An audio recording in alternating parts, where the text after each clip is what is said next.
RR swan ने हीरानगर का दौरा किया। इस दौरान उन्होंने हीरानगर में सुरक्षा व्यवस्था की समीक्षा की। पिछले दिनों कठुआ के हीरानगर में हुए आतंकी हमले को लेकर सुरक्षा व्यवस्था कड़ी कर दी गई है।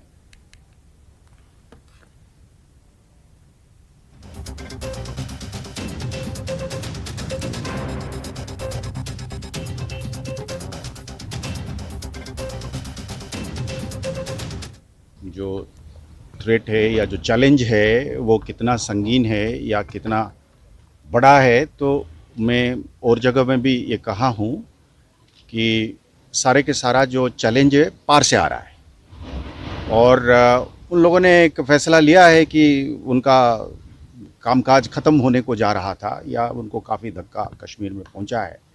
तो अब वो जो जिनका धंधा पानी इससे चालू था तो वो कैसे इतना आसानी से छोड़ देंगे। तो वो ठेकेदार बैठे हुए हैं पार, तो इन्होंने अपने हिसाब से इसको ज़िंदा रखने के लिए अपनी ठेकेदारी को ज़िंदा रखने के लिए भेजेंगे। अब जैसे हम देख रहे हैं कि ये तादाद में बहुत ज़्यादा नहीं है, तो चूहे की तरह हैं, तो पर हैं इस तरीके से कि बंदूक है और निहत्थे लोगों के सामने मतलब उनको मौका मिल जाता है।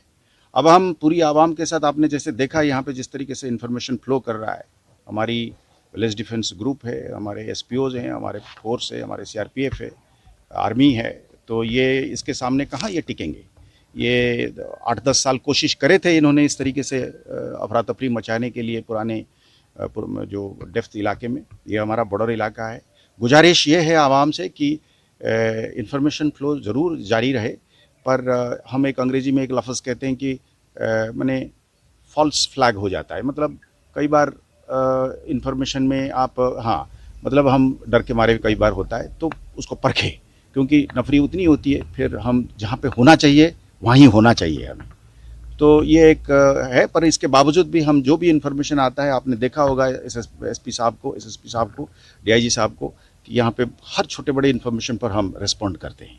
हमको ऊपर से भी इसी तरीके से इंस्ट्रक्शंस हैं गवर्नमेंट ऑफ इंडिया दिल्ली से कि साहब हम और मजबूत करेंगे अपने टीमों को, गाड़ियों में, नाइट विजन डिवाइस में, वेपन में, ट्रेनिंग में, और हम इनको चुन चुन के मार डालेंगे।